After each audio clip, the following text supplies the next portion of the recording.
Watching video without subscribing the channel is injurious to health. Channel subscribe ചെയ്യാതെ video കാണുന്നത് ആരോഗ്യത്തിന് ഹാനികരം. നമസ്കാരം, വെൽക്കം ടു ഔട്ട് സ്പോക്കൺ.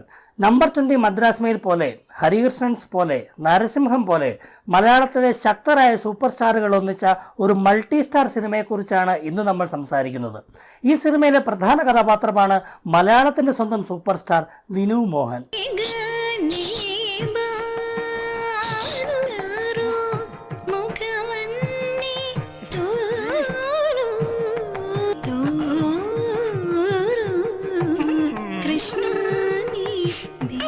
വിനുമോഹനെ പറ്റി പറയുകയാണെങ്കിൽ ഇത്രയും അണ്ടർ റേറ്റഡ് ആയിട്ടുള്ള ഒരു നടൻ വേറെ ഉണ്ടെന്ന് തോന്നുന്നില്ല. തന്റെ സമകാലീനരായ പൃഥ്വിരാജ്, ദുൽഖർ സൽമാൻ, നിവിൻ പോളി, എന്തിന് ആസിഫ് അലിക്ക് കിട്ടുന്ന അത്രയും ഒരു ഹൈപ്പോ ഫാൻ ബേസോ പോലും ഈ പാവം മനുഷ്യന് കിട്ടുന്നില്ല എന്നതാണ് സത്യം. എന്നാൽ ഇവർക്ക് ആർക്കും ഇല്ലാത്ത ഒരു നേട്ടം ശ്രീ വിനു മോഹന് ഉണ്ട് താനും.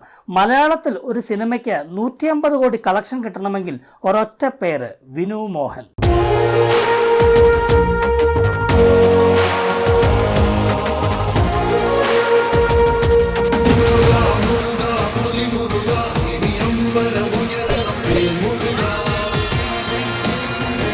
കോടി കളക്ഷൻ നേടിയ പുലിമുരുകൻ വിനുമോഹന്റെ അക്കൗണ്ടിലുണ്ട്. ഈ ഒരു നേട്ടം നിവിൻ പോളിക്കും ആസിഫ് അലിക്കുമൊക്കെ സ്വപ്നങ്ങളിൽ മാത്രം. അതുകൊണ്ട് ശ്രീ വിനുമോഹൻ നിങ്ങളെ മറ്റാര് ബഹുമാനിച്ചില്ലെങ്കിലും ഞാൻ ബഹുമാനിക്കും. ഈ സിനിമയിലെ മറ്റൊരു മെഗാസ്റ്റാറാണ് കൈലാഷ്.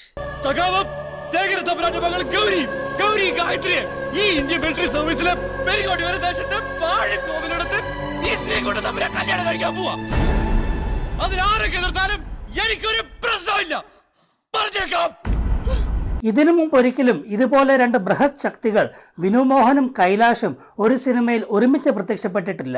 സത്യം പറഞ്ഞാൽ നീലക്കുറിഞ്ഞി പൂക്കുന്ന പോലെ 12 വർഷത്തിൽ ഒരിക്കൽ മാത്രം സംഭവിക്കുന്ന ഒരു പ്രതിഭാസമാണ് ഇത്. തൃപ്തിയായി സാറേ, എനിക്ക് സന്തോഷായി, മനസ്സ് നിറയിപ്പോ സന്തോഷ. എന്റെ കണ്ണുകൾ എനിക്ക് വിശ്വസിക്കാൻ കഴിയുന്നില്ല. ഈ രണ്ട് തുല്യ ശക്തികൾ തമ്മിലുള്ള പോരാട്ടം കാണാം എന്നതായിരുന്നു ഈ സിനിമ കാണാൻ എന്നെ പ്രേരിപ്പിച്ച ഘടകം. പിന്നെ തീരെ പ്രാധാന്യമില്ലാത്തൊരു വേഷത്തിൽ മോഹൻലാലും ഉണ്ട്.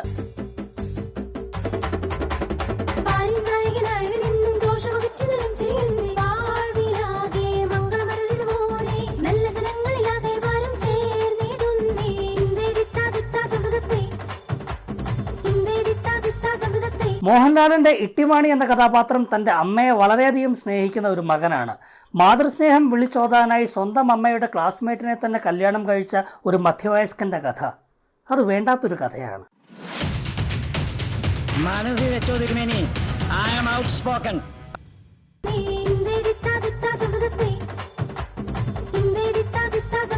ഇട്ടിമാണിയുടെ ഇൻട്രൊഡക്ഷൻ വളരെ വ്യത്യസ്തമായിരുന്നു. കോമഡിയാണെന്ന് പറയത്തേയില്ല.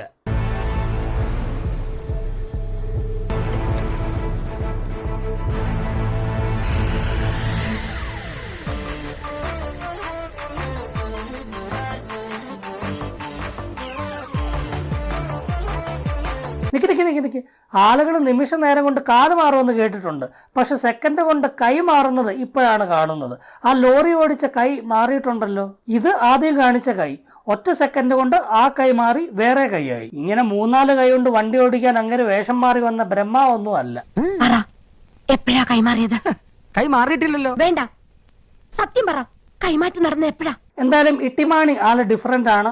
സ്വന്തം അമ്മയുടെ സർജറി നടത്താൻ ഹോസ്പിറ്റലിൽ ചെന്ന് കമ്മീഷൻ ചോദിക്കുന്ന കക്ഷിയാണ്. കാശ് നമുക്കൊരു പ്രശ്നമല്ല, നമ്മുടെ അമ്മയ്ക്ക് വേണ്ടിയല്ലേ. അമ്മച്ചിയുടെ സർജറിക്ക് ഞാൻ 2 ലക്ഷം രൂപ ഇവിടെ അടച്ചാ അതിന് എനിക്ക് എന്ത് കമ്മീഷൻ കിട്ടുന്നു? ഈ എച്ചിത്തരം കാണിക്കുന്നതിന് കാരണമെന്ന് പറയുന്നത് ഇട്ടിമാണി ജനിച്ചത് ചൈനയിലാണ് എന്നതാണ്. എന്നും പറഞ്ഞുകൊണ്ട് കഥയുമായിട്ട് പ്രത്യേകിച്ച് ബന്ധമൊന്നുമില്ലെങ്കിലും പ്രൊഡ്യൂസറിനെ തെണ്ടിക്കാൻ വേണ്ടിയിട്ട് ചൈനയിൽ ചെന്ന 1-2 സീനും ഒരു പാട്ടും ഒക്കെ ഷൂട്ട് ചെയ്തിട്ടുണ്ട്. ഏതോ ചീനക്കാരൻ രാജാവിന്റെ മോളാണി കുഞ്ഞുവമ്മ. ഇട്ടിമാണി ജനിച്ചത് ചൈനയിലല്ല ചിങ്ങവനത്താണെന്ന് പറഞ്ഞാലും കഥയ്ക്ക് പ്രത്യേകിച്ച് മാറ്റമൊന്നും ഉണ്ടാകാൻ പോകുന്നില്ല. എനിക്ക് തോന്നുന്ന ഈ പടത്തിന്റെ ഡയറക്ടേഴ്സ് ഇതിനു മുമ്പ് വിദേശത്തൊന്നും പോയിട്ടുണ്ടാവില്ല. ആറ്റുനോറ്റിരുന്ന ഒരു സിനിമ എടുത്തപ്പോൾ എന്നാൽ പിന്നെ ആ ചെലവിൽ ഒരു ചുളുവിന് ഒരു ഫോറിൻ വിസിറ്റ് കൂടെ ഒപ്പിച്ചതാവാനേ വഴിയുള്ളൂ. എടാ, നീയൊക്കെ ബോംബെയിലെ അധോലോകമായ ധാരാവി എന്ന് കേട്ടിട്ടുണ്ടോ? ഞാൻ കേട്ടിട്ടുണ്ട്, പോയിട്ടുണ്ട്. എന്താടാ അണ്ണാ, ഇനി പോകുമ്പോ എന്നെ കൂടെ കൊണ്ടുപോകൂ. സത്യം, ഞാൻ ഇതുവരെ പോയിട്ടില്ല, കൊണ്ടുപോകാന്ന് പറ. കഥയിലേക്ക് കടക്കുമ്പോൾ ഇട്ടിമാണിയുടെ അമ്മയാണ് തെയ്യാമ്മ. തെയ്യാമ്മയുടെ ഫ്രണ്ടാണ് അയലോക്കത്തെ അമ്മച്ചി അന്നാമ്മച്ചി. അന്നാമ്മച്ചിയുടെ മക്കളാണ് അജോ, സേവ്യർ, അലക്സ്. അങ്ങനെ ഇരിക്കുമ്പോൾ ഇട്ടിമാണിയുടെ മേൽനോട്ടത്തിൽ പള്ളിയിലേക്ക് ഒരു മണി പണിയുന്നു. പക്ഷേ ഉദ്ഘാടനത്തിന്റെ അന്ന് തന്നെ മണി മാണിക്ക് 8ന്റെ പണി കൊടുക്കുന്നു.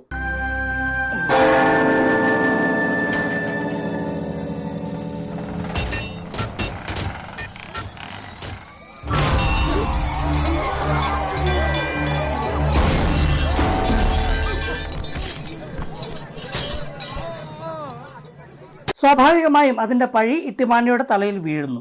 ചെയ്യാത്ത കുറ്റത്തിന് നായകൻ നാട്ടുകാരുടെ പഴി കേൾക്കുന്നതും നായകനോട് ശത്രുതയുള്ളയാൾ നായകനെ കൊടുക്കാൻ വേണ്ടിയിട്ട് ഈ തെറ്റ് ചെയ്തതാണ് എന്നതുമൊക്കെ ഇതിനു മുമ്പ് എത്ര സിനിമയിൽ വന്നിട്ടുണ്ടെന്ന് ദൈവത്തിന് പോലും കണക്ക് കാണത്തില്ല. ബ്ലാക്ക് ആൻഡ് വൈറ്റ് കാലം തൊട്ടേയുള്ള ഒരു സ്ഥിരം പരിപാടിയാണിത്. ബ്ലാക്ക് ആൻഡ് വൈറ്റ് കാലത്തെ അടവും കൊണ്ട് ഇറങ്ങിയിരിക്കുക.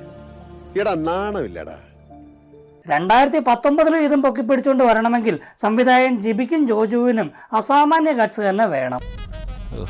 ഒരു മാറ്റവും ഇല്ലല്ലോ. അപ്പോൾ പുതിയൊരു പള്ളിയിലച്ചൻ വന്ന് ജോയിൻ ചെയ്യും. അന്നേരം ചെറിയൊരു ഫ്ലാഷ് ബാക്ക് ഉണ്ട്. അതായത് ഇട്ടിമാണി പണ്ടൊരു മുഴുക്കുടിയനായിരുന്നു. അങ്ങനെ ആളുകൾ ഇട്ടിമാണിയെ ഒരു ഡി അഡിക്ഷൻ സെന്ററിൽ ആക്കി. ഇപ്പൊ പുതിയതായിട്ട് ഒരു ചാർജ് എടുത്തിരിക്കുന്ന പള്ളിയിലച്ചനും അന്ന് ആ ഡി അഡിക്ഷൻ സെന്ററിൽ ചികിത്സയ്ക്കുണ്ടായിരുന്നു. അങ്ങനെ അവർ ഫ്രണ്ട്സ് ആണ്. പക്ഷെ അതല്ല ഇവിടുത്തെ വിഷയം. ഈ ഡി അഡിക്ഷൻ സെന്ററിൽ എല്ലാവരും ഭയക്കുന്ന ഒരു മാസ്റ്റർ ഉണ്ടായിരുന്നു.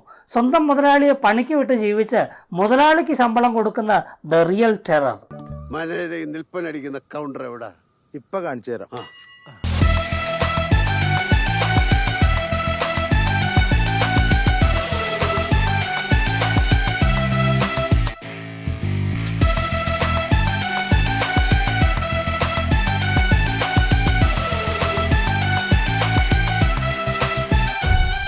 ഈ സിനിമയിലെ മോഹൻലാലിന്റെ ചില കോമഡി എക്സ്പ്രഷൻസ് കണ്ടു കഴിഞ്ഞാൽ മോഹൻലാലിനെ പോലെ തന്നെ പ്രേക്ഷകരും കരഞ്ഞു പോകും.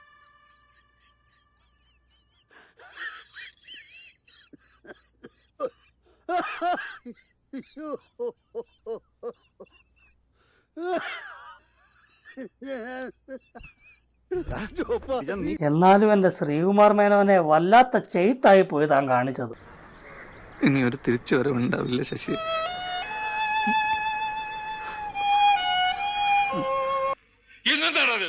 ഞാൻ മുത്തച്ഛന്റെ കൂട്ട് ഞാൻ മാത്രമല്ല അവരെല്ലാവരും അവര് തട്ടണമെന്ന് പറഞ്ഞ് ഞാൻ ഇങ്ങനെ ആരും മുട്ടാറില്ല. അതുകൊണ്ട് സോറി.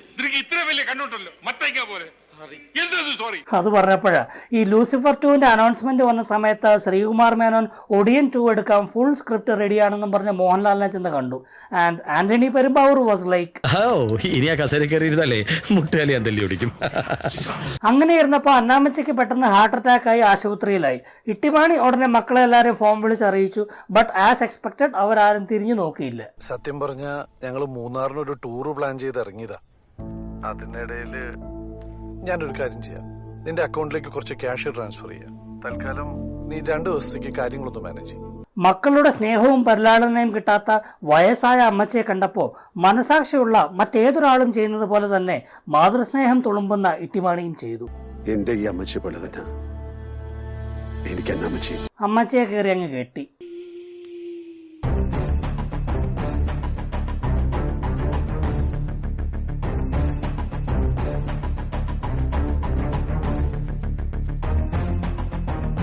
ഇതൊരു റോസ്റ്റ് വീഡിയോ ആണെങ്കിൽ പോലും സിനിമയുടെ പ്രശ്നങ്ങൾ മാത്രമല്ല പോസിറ്റീവ് വശങ്ങൾ കൂടി പറയണമെന്ന് എനിക്ക് നിർബന്ധമുണ്ട്.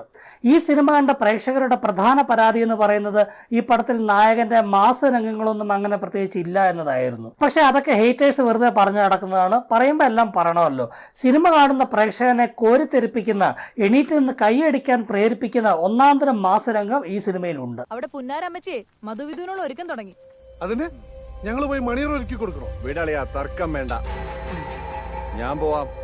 പക്ഷെ ഒരു ജീവപര്യന്തം കഴിഞ്ഞ് തിരിച്ചു വരും. വേണ്ടെങ്കി വേണ്ട. മെഗാസ്റ്റാറിന് മാസ് സീൻ കൊടുത്ത പോലെ തന്നെ തിയേറ്റർ പൂരപ്പറമ്പാക്കുന്ന മാസ് സീൻ സൂപ്പർ സ്റ്റാറിനുമുണ്ട്.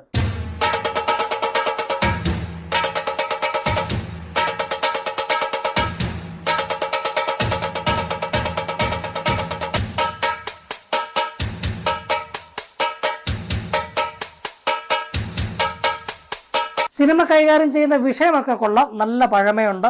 ഓരോ സീനിലും ഓരോ ഡയലോഗിലും മാതൃസ്നേഹം കരകവിഞ്ഞൊഴുകണമെന്ന് എഴുത്തുകാർ കൂടിയായ സംവിധായകർക്ക് നിർബന്ധമുണ്ടായിരുന്നു. എനിക്കാണെങ്കിൽ വീട്ടിൽ കിടന്നിട്ട് ഭയങ്കര ടെൻഷൻ. നിങ്ങൾ ഈ 65 മോഡൽ അംബാസഡർ ഓടിക്കാൻ പോയില്ലേ? എപ്പോഴാ എഞ്ചിൻ മണി വരികയെന്ന് പറയാൻ പറ്റില്ല ടീച്ചർ. അശോ മറന്നു. നിങ്ങളുടെ അമ്മച്ചിയുടെ ജിമ്മിക്ക് കമ്മൽ ഈയപ്പൻ കക്കാൻ പോണേ. നിങ്ങളുടെ അമ്മച്ചിയുടെ ജിമ്മിക്ക് കമ്മൽ ഈയപ്പൻ കക്കാൻ പോണേ. നിങ്ങളുടെ അമ്മച്ചിയുടെ ജിമ്മിക്ക് കമ്മൽ ഈയപ്പൻ കക്കാൻ പോണേ. നിങ്ങളുടെ അമ്മച്ചിയുടെ ജിമ്മിക്ക് കമ്മൽ ഈയപ്പൻ കക്കാൻ. ഇത് ഇട്ടിമാണിയല്ല, തൊട്ടിമാണിയാ. പൊതുവെ ദിലീപിന്റെ സിനിമകളിലെ സ്ത്രീവിരുദ്ധതയും ഡബിൾ മീനിങ്ങും ഒക്കെയാണ് ആളുകൾ കൂടുതലായി വിമർശിക്കുന്നത്. ഇട്ടിമാണിയിലെ മാസ്റ്റർ പീസിലെയും സ്ത്രീവിരുദ്ധതയും ഡബിൾ മീനിങ്ങും ഒക്കെ ആളുകൾ സൗകര്യപൂർവ്വം കണ്ടില്ലെന്നങ്ങ് നടിക്കും. അല്ലേലും അത് പിന്നെ സൂപ്പറുകൾക്ക് അടുപ്പിലും ആകാമെന്നാണല്ലോ.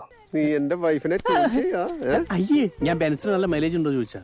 പിന്നെ നല്ല മൈലേജും പിക്കപ്പ് ഉണ്ടടാ. ഒരു ടെസ്റ്റ് ഡ്രൈവ് എടുക്കണ. സ്ത്രീകൾക്കെതിരെയുള്ള ലൈംഗികാതിക്രമങ്ങളും ബലാത്സംഗങ്ങളും ഒക്കെ വെളിച്ചത്ത് കൊണ്ടുവന്ന ഒരു മൂവ്മെന്റ് ആയിരുന്നു മീറ്റു.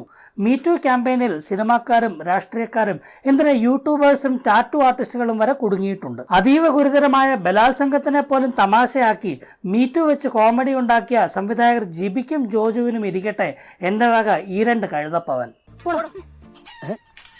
അവന്റെ ഒരു സെൽഫി ലേഡീസ് ഹോസ്റ്റലിട്ട് പോലെ ഉണ്ട്. ഒന്നുകിലും ഞാൻ ഇവിടുന്ന് ടിക്ടോക്കിൽ വൈറലാകും, അല്ലെങ്കിൽ മീറ്റൂലകത്താവും. അതെ, അസൂയപ്പെട്ടിട്ട് കാര്യമില്ല. ഇതിങ്ങനെ കടിച്ച് പറിക്കണമെങ്കിൽ ഒരു യോഗം വേണം. ഇട്ടിമാണിയും കൂട്ടരും പെണ്ണുങ്ങളെ കാണുമ്പോഴെല്ലാം ചില ഞരമ്പ് രോഗികളെ പോലെ ഡബിൾ മീനിങ് ഡയലോഗ് അടിച്ച് പുറകെ നടക്കുകയും ചെയ്യും. ആരെങ്കിലും ചോദിച്ചാൽ പറയും. ആദ്യ സ്ത്രീകളെ ബഹുമാനിക്കാൻ പഠിക്കേ. പക്ഷെ കുറച്ച് കഴിയുമ്പോ ഇങ്ങനെ അല്ലല്ലോ പറയുന്നത്. വീഡിയോ കണ്ടതുപോലെ അല്ലല്ലോടാ നിന്റെ പെങ്ങളെ നല്ല ഇട്ടിപ്പെട്ട്. ഇതിനെയാണ് പറയുന്നത് രണ്ടും കൂടെ ഒരുമിച്ച് വേണ്ടെന്ന്. ഇതും പോരാഞ്ഞ് സ്ത്രീകളുടെ ശോഭനമായ ഭാവിക്കും സന്തോഷകരമായ ജീവിതത്തിനും വേണ്ടിയിട്ട് നല്ല ഒന്നാന്തരം ഉപദേശം കൂടെ ഇട്ടിമാണി കൊടുക്കുന്നുണ്ട്. മറ്റെന്തും പറയാം, ചെയ്യാം, പക്ഷെ ഒരു പെണ്ണ് സ്വന്തം മാനം വെച്ച് മാത്രം കളിക്കരുത്. അപ്പൊ ഇങ്ങേര് മാനം വിറ്റ് ജീവിക്കുന്നതിന് കുഴപ്പമില്ലേ? അമ്മച്ചിയുടെ പ്രായമുള്ള സ്ത്രീയെ കല്യാണം കഴിച്ചിട്ട് ജിമിക്ക് കമ്മൽ ഉടക്കിയെന്നും പറഞ്ഞ് ആക്ഷനും കാണിച്ച് ആദ്യരാത്രി ആഘോഷിക്കാൻ പോകുന്നത് വലിയ അഭിമാനത്തിന് വക നൽകുന്ന കാര്യമാണോ? അത് പിന്നെ ഈ ചിലരെ നമ്മൾ ആദ്യമായിട്ട് കാണുമ്പോൾ തന്നെ ഈ നമുക്ക് തോന്നില്ലേ ചില രൂപവും ഭാവവും, പിന്നെ അതുപോലെ തന്നെ ഈ ഒരു കാര്യം മറ്റടുത്ത ചോദ്യം ചോദിക്കില്ല. മാതൃസ്നേഹം വളർത്തുക എന്ന ലക്ഷ്യത്തിലെടുത്ത ഈ സിനിമയിൽ എന്തുകൊണ്ടാണ് ഇത്രയും ഡബിൾ മീനിങ്ങും സ്ത്രീവിരുദ്ധതയും എന്ന് ചോദിച്ചാൽ, കണ്ണീരും വേദനയും മാത്രമേ തിരിച്ചു കിട്ടൂ എന്നറിഞ്ഞിട്ടും ഒരായുസ് മുഴുവൻ മക്കൾക്കായി ദാനം ചെയ്യുന്ന അമ്മമാർക്ക് വേണ്ടി, വൃത്തിയും വെടുപ്പും സൗന്ദര്യമില്ലെന്ന് പറഞ്ഞ് സമ്പന്നരായ മക്കൾ വീടിന്റെ പിന്നാമ്പറത്തെ ഇരുട്ടിലേക്ക് തള്ളിവിടുന്ന അമ്മമാർക്ക് വേണ്ടി. എന്തായാലും ക്ലൈമാക്സിലെ എല്ലാവരെയും ഞെട്ടിക്കുന്ന ട്വിസ്റ്റ് എന്താണെന്ന് വെച്ചാൽ ഇട്ടിമാണി അന്നമ്മച്ചിയെ കല്യാണം കഴിച്ചിട്ടില്ലായിരുന്നു. മക്കളെ ഒരു പാഠം പഠിപ്പിക്കാൻ വേണ്ടി അമ്മച്ചിയെ കല്യാണം കഴിച്ചെന്ന് ചുമ്മാ പറഞ്ഞതാണ്. ഇടുമായിരുന്നടാ, ആരും പറയാതെ ഞാനത് ചെയ്യുമായിരുന്നു. അന്നമ്മച്ചി ഞാൻ കെട്ടിയിരുന്നെങ്കിൽ. അന്നാമ്മച്ചിക്ക് നിങ്ങളുടെയൊക്കെ സ്നേഹം കിട്ടാൻ വേണ്ടിയാടാ ഇവൻ ഇതൊക്കെ കാണിച്ചു കൂട്ടിയത്. അപ്പൊ ഇത് കാണുമ്പോൾ നമ്മൾ വിചാരിക്കും സ്വാഭാവികമായും മനസ്സ് മാറിയ മക്കള് തന്നെ പോലെ ഒരു ആഭാസൻ ഞങ്ങളുടെ അമ്മച്ചിയെ കെട്ടാത്തതിന് താങ്ക് യു വെരി മച്ച് എന്നും പറഞ്ഞ് കൈയും കൊടുത്ത് പിരിയുമെന്ന്. പക്ഷെ അവിടെയും അലക്സ് ഇട്ടിമാണി തന്റെ അമ്മച്ചിയെ കല്യാണം കഴിക്കാതെ തേച്ചെന്നും പറഞ്ഞ് ഉടക്കാൻ ചെല്ലും. ഓഹോ, അപ്പൊ കെട്ടാതെയാണല്ലോടാ ഇത്രയും നാൾ അമ്മച്ചിയെ നീ വെച്ചോണ്ടിരുന്നത്. ഇത്രയും നാള് ഇട്ടിമാണി അമ്മച്ചിയെ കെട്ടിയെന്നും പറഞ്ഞായിരുന്നു പ്രശ്നം. ഇപ്പൊ ഇട്ടിമാണി കെട്ടിയില്ലെന്നും പറഞ്ഞിട്ടാണ് പ്രശ്നം. പക്ഷെ അലക്സിനെ കുറ്റം പറയാൻ പറ്റത്തില്ല. പെങ്ങളെ തേച്ചാൽ ഒരാങ്ങള ചിലപ്പോൾ ക്ഷമിച്ചെന്നിരിക്കും. പക്ഷെ സ്വന്തം അമ്മച്ചിയെ തേച്ചാൽ അലക്സിനെ പോലെ സ്നേഹമുള്ള ഒരു മകൻ ക്ഷമിക്കില്ല.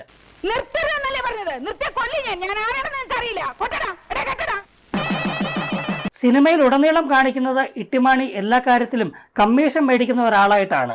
സ്വന്തം അമ്മയുടെ ചികിത്സയ്ക്ക് പോലും കമ്മീഷൻ ചോദിച്ച ആളാണ്. പക്ഷെ നായകൻ ലാലേട്ടനായതുകൊണ്ട് ഒടുക്കം നായകനെ ഒരു നന്മയിൽ ഗോപാലനാക്കണമെന്ന് സംവിധായകർക്ക് വാശിയുണ്ടായിരുന്നു. അതുകൊണ്ട് ടൈലൻഡിൽ കാണിക്കും ഇട്ടിമാണി ഈ വെള്ളം ഇട്ട് കടന്ന് കമ്മീഷനൊക്കെ മേടിച്ചത് ബോബി ചെമ്മണ്ണൂരിനെ പോലെ ചാരിറ്റി പ്രവർത്തനങ്ങൾക്ക് വേണ്ടിയായിരുന്നു. ഇട്ടിച്ചൻ കിട്ടിയതുകൊണ്ട് അന്നാമ്മയ്ക്ക് എല്ലാവരെയും കിട്ടി, സന്തോഷായി എന്ന് വെച്ച് ഞങ്ങളെ മുഴുവൻ കെട്ടാൻ ഇട്ടിച്ചനെ കൊണ്ട് പറ്റുമോ? അതുകൊണ്ട് ഞങ്ങളെ നോക്കാൻ ഇട്ടിച്ചന് ഇനിയും കമ്മീഷൻ വാങ്ങണം. അമ്മമാരോടുള്ള സ്നേഹവും വയസ്സായ മാതാപിതാക്കളെ മക്കൾ അവഗണിക്കുന്നതുമൊക്കെ നസീറിന്റെ കാലം തൊട്ടേ ഒരുപാട് സിനിമകളിൽ വന്നിട്ടുണ്ട്. ഇതേ തീം വളരെ വൃത്തിയായിട്ട് ആവശ്യത്തിന് കോമഡിയും ചേർത്ത് സത്യനന്ദിക്കാട് മനസ്സിനക്കരെ എന്ന സിനിമയിൽ എടുത്തിട്ടുമുണ്ട്. അതേ തീമിന്റെ വെറും കോമാളി കളിയായി പോയി ഇട്ടിമാണി. മോഹൻലാലിന്റെ ഓരോ കോമഡി സിനിമ ഇറങ്ങുമ്പോഴും ഫാൻസ് പറയും വിന്റേജ് ലാലേട്ടൻ വന്നേ എന്ന്. പക്ഷേ ഈ സൈസാണ് വിന്റേജ് ലാലേട്ടനെങ്കിൽ ഇനി വരാതിരിക്കുന്നതാണ് ഭേദം. എന്തായാലും തിയേറ്ററിലും പ്രേക്ഷക പ്രീതിയിലും ഇട്ടിമാണി പൊട്ടിമാണിയായി. ഇട്ടിമാണിയുടെ പോസ്റ്ററിൽ വെണ്ടക്ക അക്ഷരത്തിൽ അച്ചടിച്ചു വെച്ചിരുന്നു ഇട്ടിമാണി മാസമാണ് മനസ്സുമാണ് എന്ന്. എന്നാൽ സിനിമ കണ്ടിറങ്ങിയ പ്രേക്ഷകർ ഒന്നടങ്കം പറഞ്ഞു ഇട്ടിമാണി മാസമല്ല മനസ്സുമല്ല മരണ വെറുപ്പീരാണ്. ഇട്ടിമാണിയെ ജനങ്ങൾ പാടെ തള്ളിക്കളഞ്ഞുവെങ്കിലും ഇട്ടിമാണിയെ കൈവിടാതെ നെഞ്ചോട് ചേർത്ത് പിടിച്ച ഒരാളുണ്ട്, ഏഷ്യാനെറ്റ് MD മാധവൻ സാറ്. ആരുമില്ലാത്തവർക്ക് ഭഗവാൻ തുണയുണ്ടാവും ഏതെങ്കിലും ഒരു രൂപത്തിൽ. എന്റെ ദൈവങ്ങൾ എന്നെ കാത്തോളും.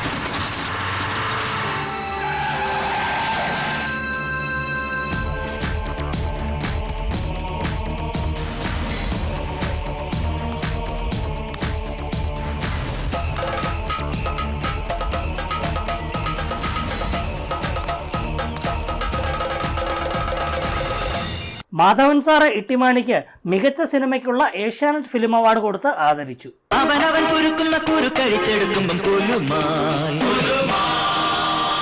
സത്യം പറഞ്ഞ ഇട്ടിമാമയ്ക്ക് അവാർഡ് കിട്ടിയെന്ന് അറിഞ്ഞപ്പോ അപ്പൊ ഈ വീഡിയോ ഔട്ട്സ്പോക്കൺ ചാനലിലെ 25ാമത്തെ റോസ്റ്റ് വീഡിയോ ആയിരുന്നു. അപ്പോൾ ഈ വീഡിയോ നിങ്ങൾക്ക് ഇഷ്ടപ്പെട്ടെങ്കിൽ ലൈക്ക് ചെയ്യുക, ഷെയർ ചെയ്യുക. കൂടുതൽ വീഡിയോസിനായി താല്പര്യമുണ്ടെങ്കിൽ ചാനൽ സബ്സ്ക്രൈബ് ചെയ്യുക. മറ്റൊരു വേണ്ടാത്ത കഥയുമായി വീണ്ടും വരാം. മനസ്സിൽ വെച്ചോ തിരുമേനി, I am outspoken.